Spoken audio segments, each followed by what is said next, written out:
Olá, graça e paz da parte de Deus, nosso Pai, e do nosso Senhor Jesus Cristo. Seja muito bem-vinda, bem-vindo, para que juntos venhamos a conhecer e prosseguir em conhecer a palavra do nosso Deus.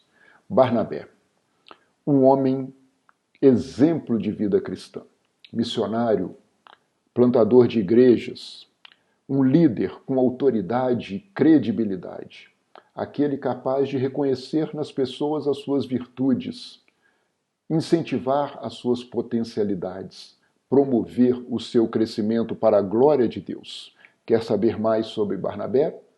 Vamos juntos neste estudo? Eu sou o professor Paulo Henrique e quero convidar-lhe a conhecer um pouco mais do meu trabalho. São diferentes mídias sociais de bem fácil acesso pelo QR Code aqui ao lado.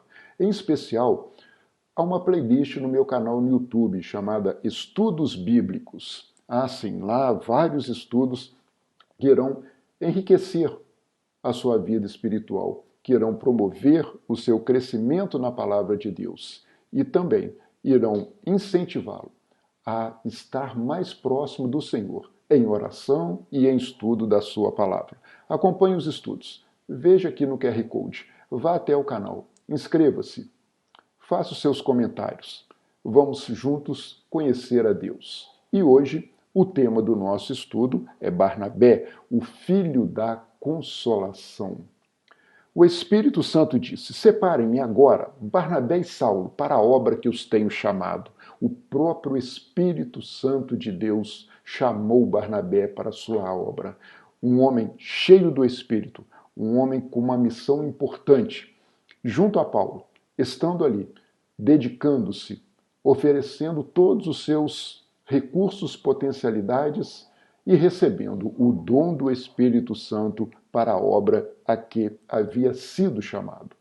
As três chaves de entendimento que usaremos hoje são a empatia, o encorajamento e a autoridade.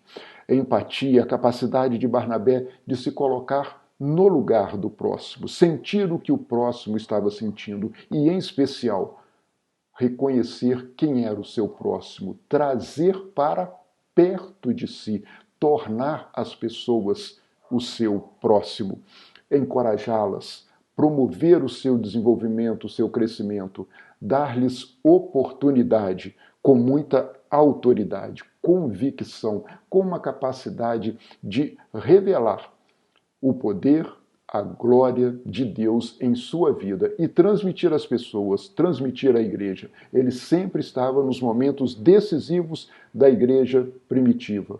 Barnabé era um homem que se podia confiar, um homem capaz de se relacionar, capaz de encorajar e ter decisões em momentos difíceis. Barnabé, o filho da consolação. A sua identidade. Conheçamos sobre Barnabé desde a sua origem. Chamado José, um levita de Chipre, a quem os apóstolos deram o nome de Barnabé, que significa encorajador. O seu nome foi mudado pelos discípulos, pelos apóstolos do Senhor, reconhecendo ali em Barnabé a sua capacidade de cuidado, de zelo, de amor, de carinho para com os irmãos. De José, ele passou a ser chamado Barnabé. A sua origem vem da ilha de Chipre. Ele era natural dessa ilha, uma ilha grega, portanto, ele falava fluentemente o grego e era da tribo de Levi, era um judeu, era um levita. Barnabé, esse nome em especial que lhe foi dado, pode ser traduzido de diferentes formas, tanto a partir do grego quanto a partir do hebraico. Três possibilidades são as mais usuais: que Barnabé seja considerado como o filho da consolação, aquele que apoia, aquele que consola, aquele que está junto, aquele que suporta, suporta no sentido de apoiar. O filho da exortação, aquele que também clama, que chama atenção, que desperta, que motiva e que encoraja, o filho do encorajamento, aquele o encorajador que lhe dá força, que está junto com você nos momentos difíceis, que lhe dá a mão e que lhe busca para a vitória. São as oportunidades que nós temos aqui de perceber como Barnabé era importante e o seu próprio nome citado 33 vezes no Novo Testamento.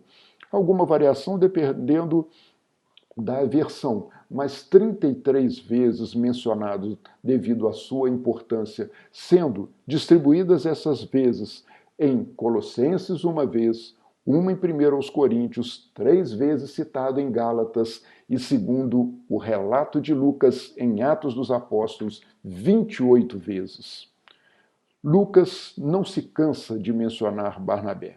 Cita-o 24 vezes no livro de Atos, dada a relevância do seu trabalho, evocando toda a importância desse homem de Deus para o crescimento da igreja. Em Atos 11, 24, 3 características são capazes de identificar este homem. São características que lhe conferem um grande poder sobre aquela igreja.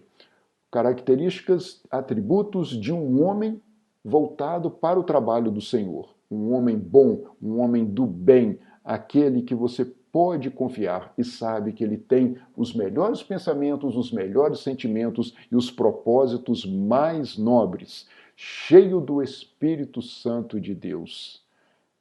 Isso é extremamente importante na nossa vida cristã, estarmos cheios do Espírito.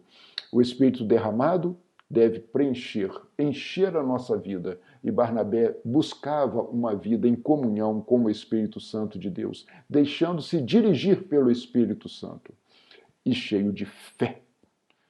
A fé que induzia as suas ações, que norteava as suas práticas, a fé que encorajava a sua vivência. O seu cotidiano era a partir da fé, aquilo que era revelado para ele pelo próprio Espírito Santo de Deus, que falava ao seu coração, que dizia assim, como ele deveria agir para a vontade de Deus ser feita na sua vida e na vida da igreja. Os ministérios, poderíamos atribuir a Barnabé diferentes ministérios, mas quero destacar 2 para vocês. O ministério missionário e o ministério do ensino. Fazer missões e pregar a palavra de Deus eram destaques, certamente, na vida de Barnabé. A oferta missionária, veja como é importante, hein? Oferta missionária. Como está isso na sua igreja e na sua vida? O apoio aos nossos missionários. Barnabé começa a ser citado por Lucas no livro de Atos, ofertando para a igreja. Barnabé vendeu um campo, vendeu uma propriedade que possuía, trouxe o dinheiro e colocou aos pés dos apóstolos, que distribuíram para que nenhum dos irmãos tivesse necessidade. Barnabé coloca à disposição da igreja, com o coração tranquilo, em paz, uma oferta missionária.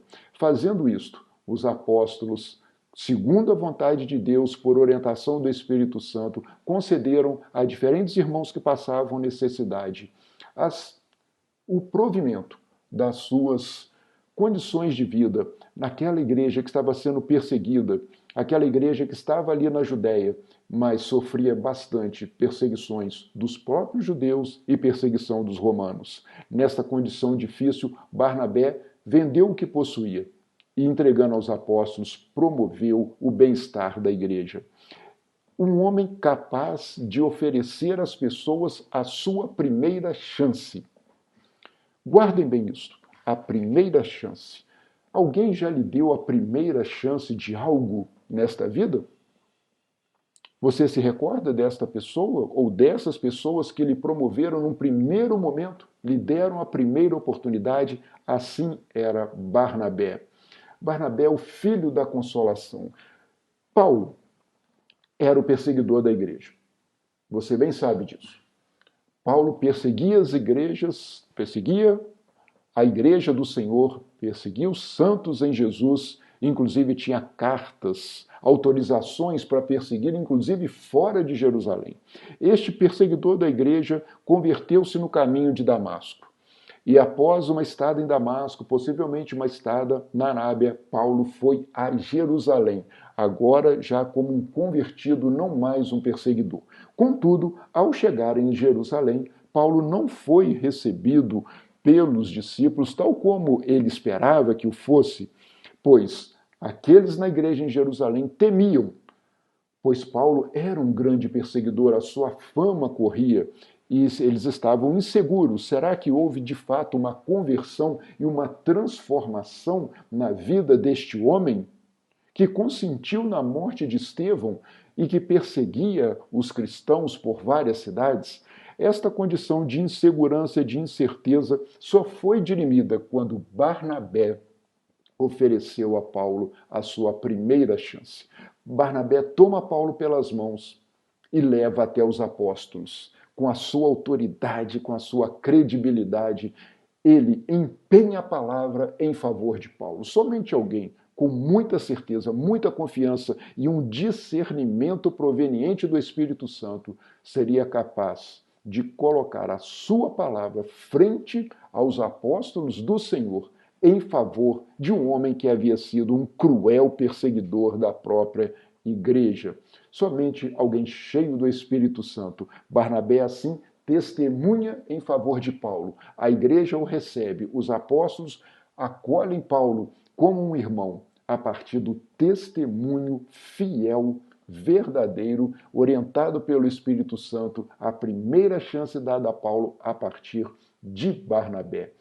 Barnabé, portanto, era alguém que inspirava confiança e que denotava autoridade. Note, aqui em Atos 11, 21 e 22, a mão do Senhor estava com eles. E muitos se converteram ao Senhor. Lá em Antioquia da Síria, após a dispersão ocasionada pela morte de Estevão, com a perseguição da igreja, muitos foram pelas terras vizinhas, chegaram até a Síria. Em Antioquia da Síria começaram a pregar, inicialmente aos judeus, mas depois pregaram aos gregos, pregaram aos gentios, e muitos gentios creram e se converteram ao Senhor. Notícias desse fato, da conversão dos gentios, chegaram aos ouvidos da igreja em Jerusalém. Isto poderia ser, a priori, um problema, porque eles não estavam esperando que os gentios se convertessem, imaginavam que os judeus se converteriam ao Senhor, mas agora algo novo estava acontecendo e não era na Judéia, não era em Jerusalém, era num local distante, era na Síria, era em Antioquia da Síria, e os judeus estavam convertendo-se ao Senhor. Estaria acontecendo a profecia de Joel, aquele poder do Espírito Santo estaria sendo derramado por todos os povos. Isto precisava ser elucidado, era importante que alguém passasse essa história limpo, que instruísse inclusive aquela igreja e verificasse o que estava acontecendo. Quem os apóstolos indicaram para esta missão? Alguém de confiança e de muita autoridade. Enviaram Barnabé a Antioquia. Tem um problema difícil? Precisa de sabedoria? Precisa de uma decisão importante? Envie Barnabé. Barnabé, chegando a Antioquia, vendo a graça de Deus, não chegou com uma ideia preconcebida. Ele chegou para observar. E observou o quê? Que a graça de Deus estava sendo derramada sobre os gentios, sobre os gregos, tanto quanto sobre os judeus. E isto o alegrou. Um homem capaz de ter ideias novas, capaz de deixar o Espírito Santo agir sobre o seu coração e a sua mente, ficou alegre e animou os irmãos. Não repreendeu a igreja, ao contrário, animou, encorajou a permanecerem fiéis ao Senhor de todo o coração. Alguém de visão, um líder. Barnabé foi a Tarso procurar Saulo e, quando o encontrou, levou-o para Antioquia. Estamos observando aqui um recorte na vida de Paulo, ainda chamado Saulo, que depois da sua estada rápida em Jerusalém foi para Tarso, foi despachado para Tarso, talvez tendo ficado lá por 9 anos, quando Barnabé, de maneira estratégica, com uma visão dada pelo Espírito Santo, vendo a importância do trabalho missionário que estava acontecendo ali em Antioquia, ele resolve trazer para junto de si Saulo. Vendo em Saulo um grande potencial, alguém educado aos pés de Gamaliel, poliglota, capaz de se relacionar com diferentes povos e culturas. Alguém que merecia a oportunidade, que merecia a chance de trabalhar na obra do Senhor. Reconhecendo em Saulo todas essas características, ele impulsionou, e Saulo veio a ser o que nós reconhecemos hoje como Paulo, o maior missionário, o maior plantador de igrejas, o maior escritor do Novo Testamento. Graças a quê? A visão e a liderança de Barnabé. Quanto de Barnabé tem na história de Saulo, na história do apóstolo Paulo?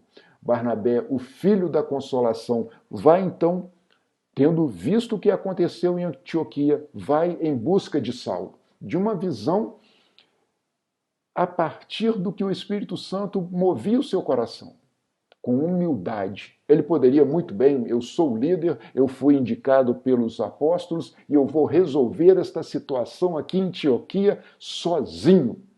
Mas não, ele foi humilde, reconheceu de forma estratégica que ele precisava de um time, que ele precisava de uma equipe, que ele precisava de homens com grande capacidade de realização. Reconhecendo todo o potencial de Saulo, ele foi em busca deste homem lá em Tarso, encorajando-o: venha, Saulo, venha comigo, venha, porque nós vamos fazer uma grande obra para o Senhor a partir de Antioquia da Síria. E qual foi o resultado dessa liderança eficaz de Barnabé, dessa sabedoria e visão estratégica de Barnabé em Antioquia? Os discípulos foram pela primeira vez chamados cristãos. O resultado foi tão eficaz, tão próspero, tão profícuo, que hoje nós somos chamados de cristãos a partir das iniciativas, das práticas de Barnabé e Paulo ali junto a ele, aprendendo sobre missões. Se Paulo aprendeu sobre a lei com Gamaliel, se Paulo aprendeu com Jesus sobre a obra redentora da salvação pela graça de Deus, Barnabé ensinou a Paulo sobre missões. O envio missionário. Chega um ponto em que estes homens, tendo constituído, tendo estruturado todo o trabalho ali em Antioquia da Síria, a própria igreja reconhece a necessidade de enviá-los. Uma igreja generosa, uma igreja com coração missionário, que toma dos seus melhores homens, dos seus melhores nomes, e não contém estes na sua circunscrição, na sua congregação, mas os envia. O envio missionário de Saulo e Barnabé. Enquanto a igreja de Antioquia adorava o Senhor e jejuava, disse-lhes o Espírito Santo: separem Barnabé e Saulo para a obra que os tenho chamado. E assim, depois de jejuar e orar, impuseram-lhes as mãos e os enviaram. O envio missionário. Observação: separem-me a quem? Barnabé e Saulo, nesta ordem. O missionário líder, aquele que partiu de Antioquia pela imposição das mãos, sob a orientação do Espírito Santo, foi Barnabé, levando consigo o jovem Saulo. Partiram para a primeira viagem missionária. Pergunto-lhe, você gostaria de um estudo bíblico sobre a primeira viagem missionária? Sobre a segunda? Sobre a terceira viagem missionária? Sim, gostaria que eu elaborasse para você um estudo bíblico com estes temas? Uma série, primeira, segunda, terceira viagem missionária? Coloque aqui nos comentários. Vamos estudar juntos as viagens de Paulo. Quando Barnabé... Peraí. Vamos reler? Quando Paulo e Barnabé estavam saindo da sinagoga, o povo os convidou a falar mais a respeito dessas coisas no sábado seguinte. Ao longo da primeira viagem missionária, Barnabé foi promovendo Paulo, foi encorajando Paulo, foi deixando que Paulo assumisse a liderança.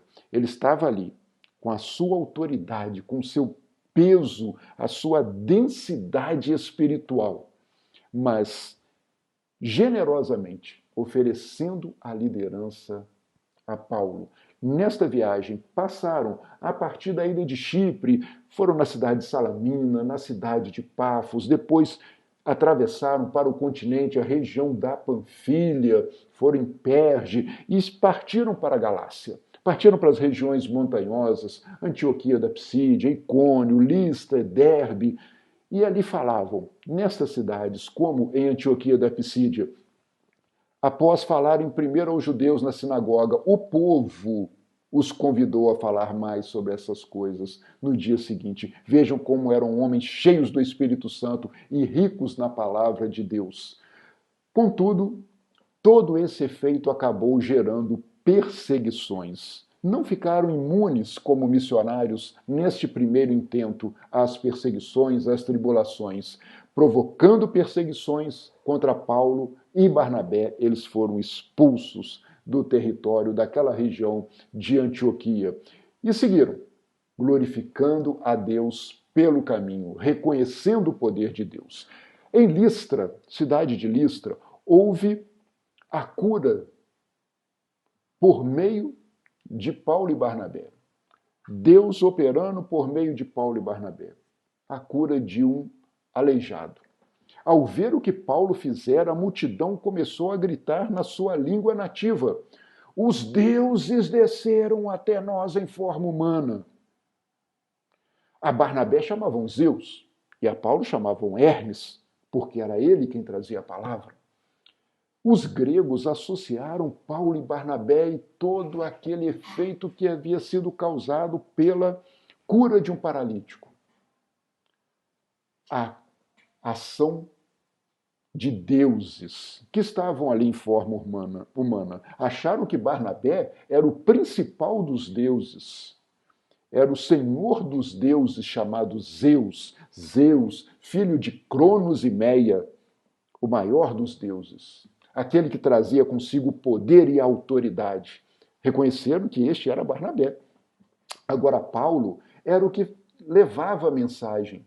Entenderam que Paulo era menor que Barnabé, porque a Paulo associaram a Hermes. Hermes era filho de Zeus e Maia.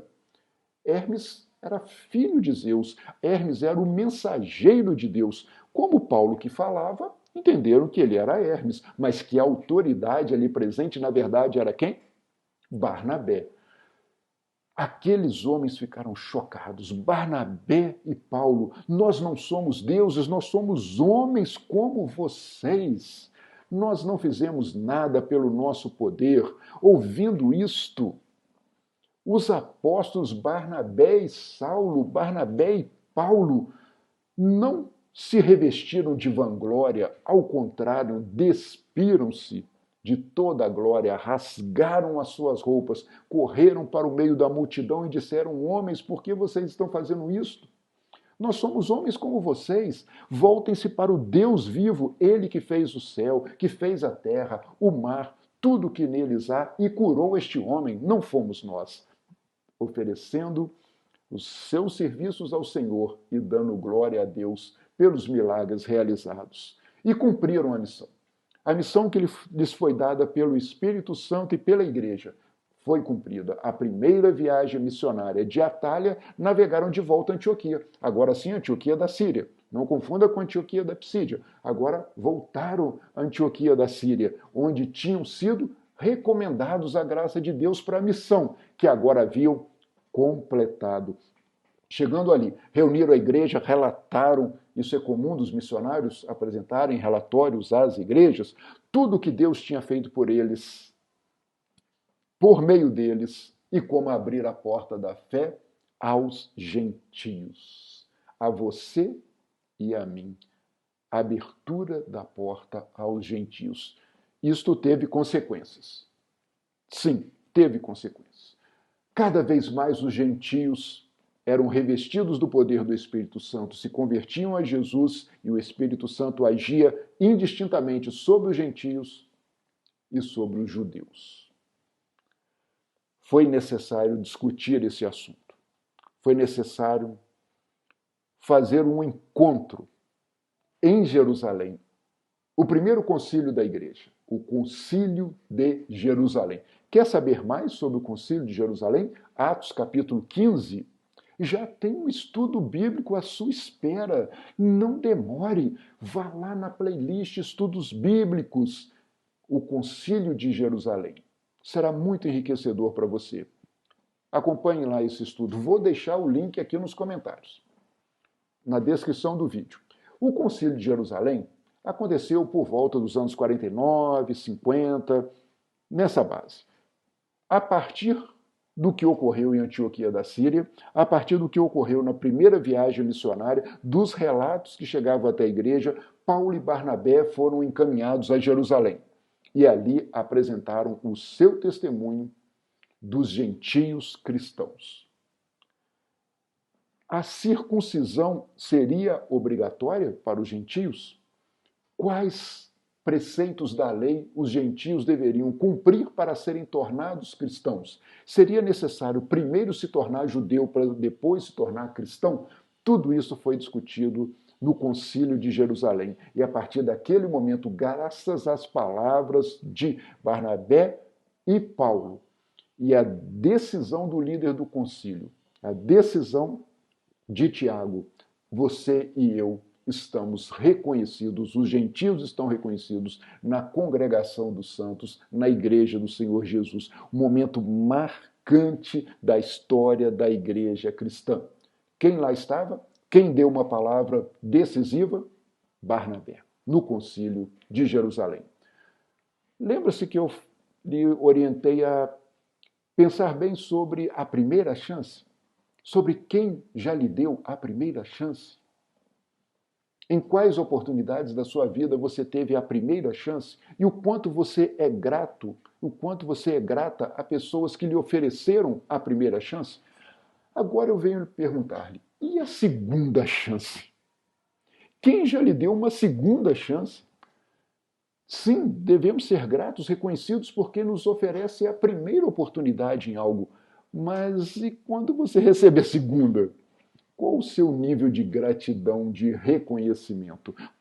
Contrastando a segunda oportunidade com a primeira. Barnabé era um homem capaz de dar a segunda chance. Bom, Paulo, após retornar a Antioquia, junto com Barnabé, tendo terminado o Concílio de Jerusalém, com as deliberações do concílio a serem encaminhadas às igrejas, Paulo resolve voltar àquelas igrejas que haviam sido implantadas na primeira viagem missionária. Paulo quer começar agora a segunda viagem missionária. Bom, Barnabé, nessa segunda viagem missionária, disse para Paulo, vamos levar João, chamado Marcos. João Marcos era primo de Barnabé. Havia estado com eles na primeira viagem missionária, mas também os havia deixado. Num dado momento, não havia completado a missão com eles, havia recuado. Mas Barnabé queria levar João Marcos agora na segunda viagem missionária, mas Paulo não concordou. Paulo foi refratário à ideia de Barnabé. Não quis oferecer a João Marcos uma segunda chance. Veja só. Não quis, não concordou. Isto gerou um desentendimento importante, marcante entre Paulo e Barnabé. Desentendimento tal que eles acabaram rompendo, se separaram. E Barnabé ofereceu a João Marcos uma segunda chance. Que havia tido na primeira viagem missionária, mas não a completou. Deixou Paulo e Barnabé e recuou. Mas agora, Barnabé oferece a João Marcos uma segunda chance. Reconhece, como havia reconhecido em Paulo, todo o seu potencial. Vê com os olhos do Espírito Santo aquele jovem e traz consigo. Paulo já está pronto, Paulo já está preparado, Paulo pode seguir em frente. Agora, João Marcos, vem comigo. Vamos para Chipre. Vem aprender missões comigo. Barnabé já havia ensinado, já havia instruído, orientado Paulo no caminho missionário. Agora, aquele menino que Paulo não quis ter junto a si, Barnabé o acolhe, traz consigo e lhe dá uma segunda chance. Esta segunda chance ocorreu quando Barnabé observa Paulo isolado em Tarso. Lembra-se? Depois que ele esteve em Jerusalém, vindo da sua conversão em Damasco, Paulo ficou 9 anos em Tarso, teve a primeira chance. Barnabé ofereceu a primeira chance a Paulo, o apresentou aos apóstolos em Jerusalém, mas depois Paulo ficou isolado em Tarso por 9 anos. Com o crescimento do evangelho nas igrejas gentílicas, nas regiões gentílicas, Barnabé resgata Saulo, vai a Tarso e lhe dá uma segunda chance. 2 chances Barnabé deu a Saulo. A primeira, quando os apóstolos não queriam sequer recebê-lo em Jerusalém. A segunda, quando ele estava isolado na sua terra natal há 9 anos. E ele é trazido por Barnabé para iniciar a sua carreira missionária. Barnabé também oferece a segunda chance a João Marcos, ainda que João Marcos não tenha aproveitado a primeira chance. Na primeira viagem missionária, tenha retroagido, tenha deixado Paulo e Barnabé no meio do caminho. Barnabé agora oferece a João Marcos a segunda chance, o acolhe e o leva para ensiná-lo, instruí-lo no trabalho missionário. Pois bem, 2 homens, 2 grandes homens de Deus, os 2 instruídos por Barnabé, os 2 receberam 2 chances, 2 oportunidades pelo próprio Barnabé. E o que acontece com esses 2 homens? Eles se unem em missões. Leia a segunda carta de Paulo a Timóteo no capítulo 4. Paulo já está prestes a ser morto pelo Império Romano. Paulo escreve a Timóteo, seu filho na fé, fazendo solicitações. Uma delas é: venha logo e traga consigo João Marcos, porque ele é muito importante para mim no ministério. Veja só aquele menino que Paulo não quis levar consigo na segunda viagem missionária, que foi acolhido por Barnabé. Paulo reconhece no final da vida, escrevendo a sua última carta: traga João Marcos, porque ele é muito importante para mim no ministério. De novo, qual o peso, o quanto foi densa a influência de Barnabé sobre Paulo e sobre João Marcos. Paulo, o maior líder da igreja, João Marcos, missionário, escritor, evangelista, o quanto estes homens devem das suas biografias as chances, as oportunidades, a consolação do Espírito Santo que tiveram por meio de Barnabé. Este grande homem de Deus, dedicado ao ensino da palavra, dedicado a missões, mas dedicado ao ensino da palavra. Na igreja de Antioquia havia profetas e mestres, ensino bíblico, ensino da palavra, estudo da palavra de Deus. Como está a sua vida com respeito à dedicação à palavra de Deus? Na sua igreja, os professores, as professoras da escola bíblica, incentive, encoraje aos irmãos, às irmãs a participarem dos estudos bíblicos, porque na igreja de Antioquia havia um grande mestre chamado Barnabé, que foi mestre de Paulo, que foi mestre de João Marcos. Paulo e Barnabé demoraram-se em Antioquia. Demoraram-se em Antioquia fazendo o quê? Ensinando. Demoraram-se, dedicaram-se, investiram tempo, todos os seus esforços, todas as suas capacidades no ensino da palavra de Deus, pregando a palavra de Deus com muitos outros. E esta palavra se espalhou por todo o Império Romano, se espalhou por todo o mundo, em todo o tempo, chegou até você e chegou até a mim. Exemplo de Barnabé. Espero que esse ensino bíblico, que esse estudo que agora concluímos sobre Barnabé, seja consolo e encorajamento para a sua vida cristã. Que o Senhor lhe abençoe e lhe guarde abundantemente. Até o nosso próximo estudo. Tchau!